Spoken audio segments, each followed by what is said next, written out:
안녕하세요. SRC 재활병원에서 근무하고 있는 김은국 병원장입니다. 오늘 이렇게 영상을 통해 여러분들을 뵐 수 있게 되어 반갑습니다. 오늘 이 시간에는 뇌병변 장애인 중에서도 와상 상태에 있는 분들의 건강 관리와 재활 접근에 대해서 함께 이야기해 보려고 합니다. 우리는 흔히 뇌병변 장애인을 떠올릴 때 보행 재활이나 기능 회복을 중심으로 생각하지만 실제 현장에서는 와상 상태로 장기간 침상 생활을 이어가야만 하는 분들이 적지 않습니다.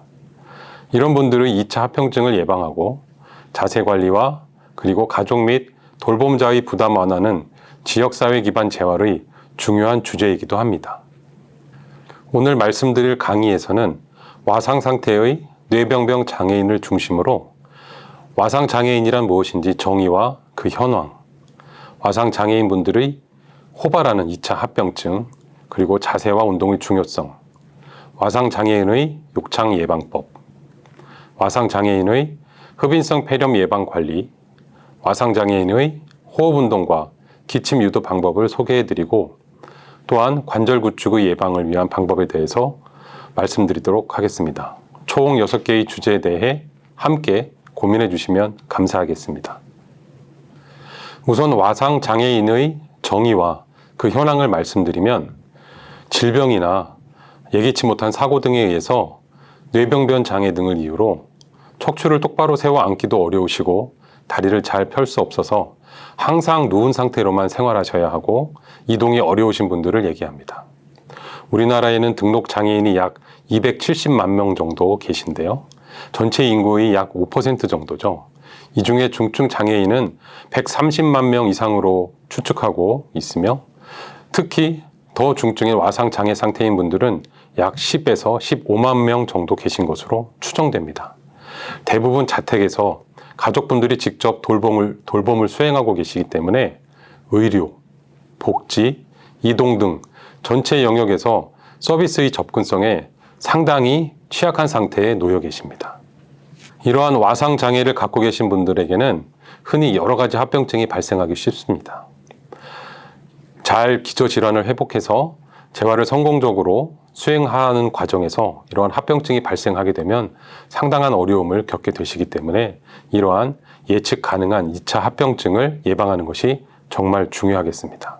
그러한 대표적인 합병증 중에서도 욕창은 지속적으로 한 부위에 압력이 가해지면서 혈액순환이 장애를 겪게 되고 그 부위, 피부와 피하 조직이 손상되는 것을 말합니다. 특히 뼈가 돌출된 엉덩이, 등, 발뒤꿈치 등에 흔히 발생하게 됩니다. 두 번째로 폐렴은 와상 장애인 분들이 많은 문제를 가지고 계신 삼키기 기능의 저하, 또한 침 분비물이 기도로 넘어가는 흡인, 또 기저질환에 의한 면역력 저하, 또 구강위생이 원활히 수행되지 않기 때문에 구강 내 세균이 증가함으로써 폐렴 발생의 위험이 증가하게 됩니다. 세 번째로는 관절 구축인데요. 오랫동안 관절을 움직이지 않아서 관절 주변에 근육과 힘줄이 굳어지고 관절을 싸고 있는 인대와 연부 조직이 짧아지면서 관절의 움직임이 많이 제한되는 것을 말합니다. 관절 구축과 함께 근육 위축이 발생하게 되는데요. 근육을 사용하지 않기 때문에 근육량이 감소하고 몸이 점차 쇠약해지는 현상을 말합니다. 이러한 합병증을 예방하고 신체 기능을 잘 유지하기 위해서는 올바른 침상 자세, 적절한 체위 변경과 호흡 운동, 그리고 관절 가동 범위 운동 등이 반드시 필요합니다. 욕창 예방에 대해 말씀드리겠습니다. 와상 환자분들께서는 그림에서 보는 것처럼 지속적으로 등을 대고 누워 계시거나 측면으로 누워 계시면서 후두부, 또 근육 위축에 의해 어깨뼈가 돌출되면서 어깨 후방부, 골반 주변 꼬리뼈 부분, 발뒤꿈치, 혹은 측면으로 장시간 누워 계시면서 골반의 대퇴골, 대전자 부위, 발 바깥쪽 복숭아뼈 부위 등에 많은 욕창이 발생합니다. 따라서 이러한 분들의 욕창 예방을 위해서는 기본 자세로 30도 측와위, 즉 환자분이 완전히 옆으로 눕지 않으시고 몸을 약 30도 정도 기울여서 돌출된 뼈, 엉덩이뼈, 꼬리뼈 등 부분이 많이 압박되지 않도록 하는 것이 좋은 기본 자세라고 할 수 있겠습니다. 또한 매 2시간마다 체위를 바꿔서 장시간 압박을 피하고 가능한 밤에도 각 부위별로 체위 변경을 시행해 드리는 것이 좋습니다. 이러한 2시간 간격의 체위 변경을 시행할 때는 쿠션이나 베개 등을 활용해서 엉덩이, 발뒤꿈치, 팔꿈치 등 돌출 부위에 잘 받쳐서 사용함으로써 압박을 완화하고 압력을 지속적으로 분산시켜 좋은 혈액순환을 유도하면 많은 도움이 됩니다.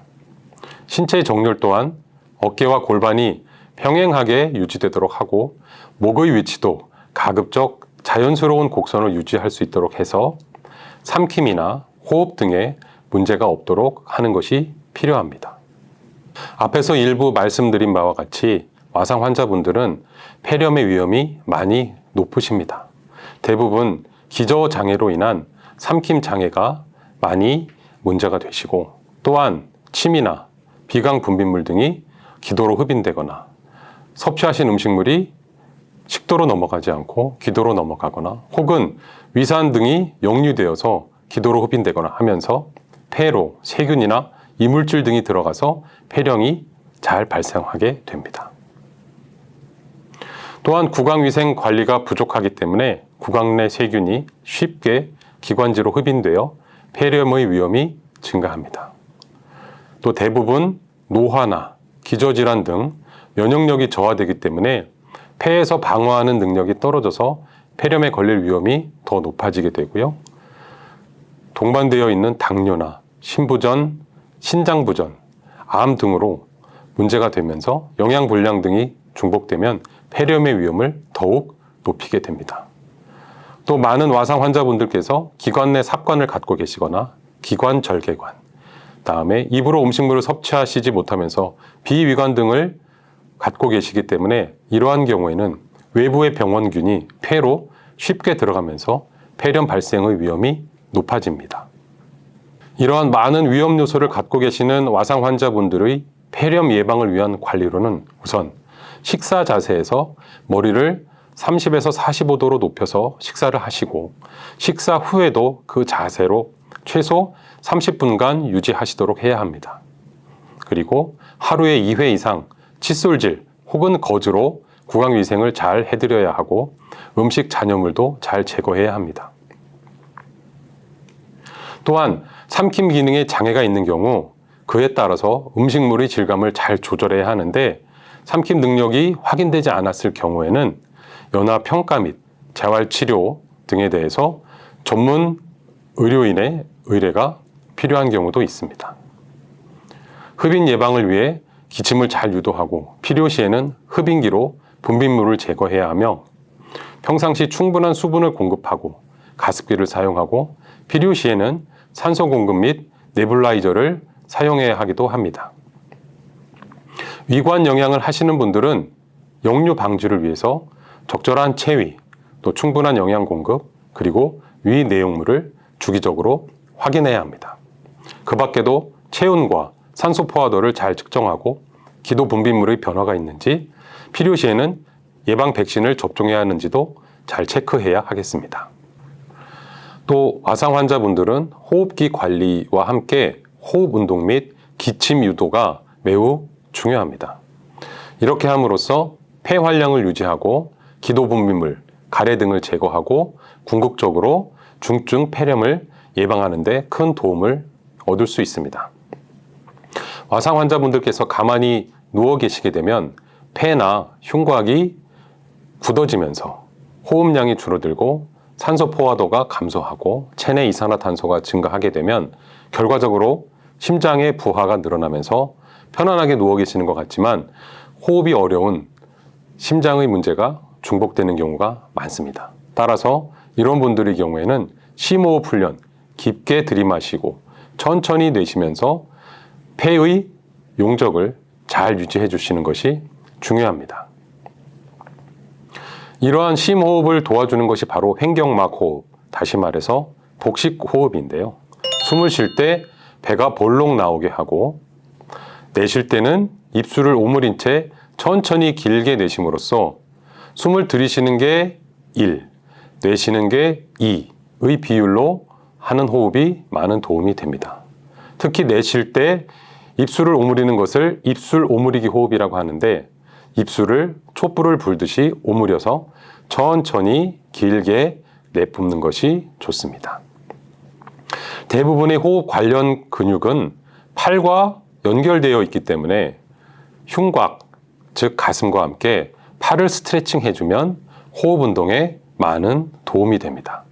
팔을 위로 올리거나 옆으로 벌린 상태에서 깊게 호흡을 하게 되면 많은 도움이 되고요. 이때 흉곽 스트레칭이 같이 발생하게 됩니다. 또한 기침 유도 운동으로 깊게 들이마신 뒤 허 하는 식으로 강하게 기침하거나 연속적으로 허허 하고 내뱉어서 분비물 이동을 도와주면 좋습니다. 필요한 경우에는 복부를 가볍게 압박하거나 두드리면서 기도의 가래 배출을 유도할 수도 있습니다. 또한 이러한 와상 환자분들은 항상 산소 부족에 또는 과이산화탄소에 문제가 있기 때문에 누워 계시지만 항상 불안정한 상태로 유지되어 있기 때문에 적절한 이완 자세를 통해서 상체를 앞으로 살짝 숙이고 팔을 책상에 기대거나 벽에 등을 대고 상체를 살짝 앞으로 숙여서 휴식 자세를 취해 주시면 훨씬 더 호흡이 편해지실 수 있습니다. 마지막으로 관절 구축 예방에 대해 말씀드리겠습니다. 와상 환자분들의 2시간 간격 체위 변경 시에 팔과 다리가 자연스럽게 펴진 상태로 유지하게 되면 관절 구축 예방에 많은 도움이 됩니다.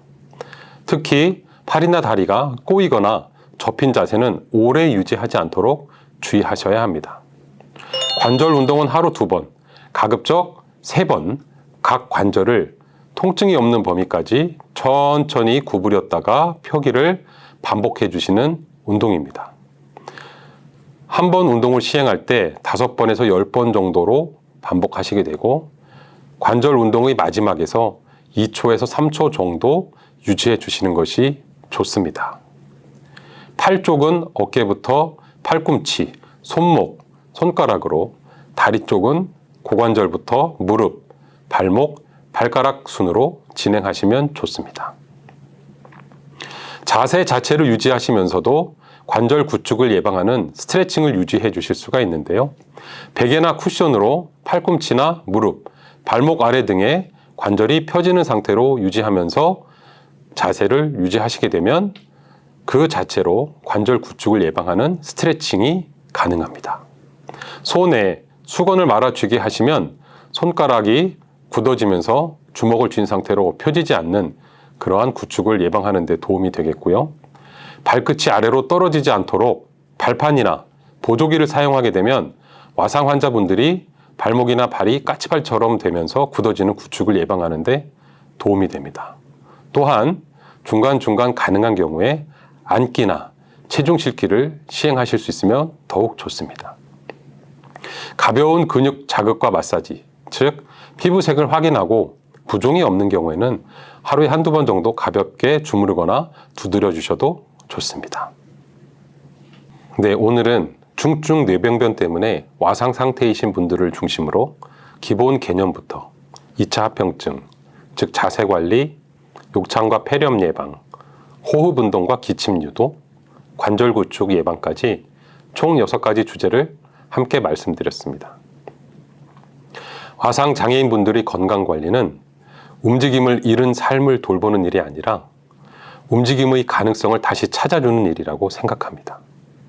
현장에서 이런 분들을 뵐 때마다 이분들에게 나타나는 작은 변화가 얼마나 큰 의미를 가지는지 저도 많이 느끼게 됩니다. 오늘의 내용이 여러분들의 현장에 조금이라도 도움이 되기를 바랍니다. 경청해 주셔서 감사합니다.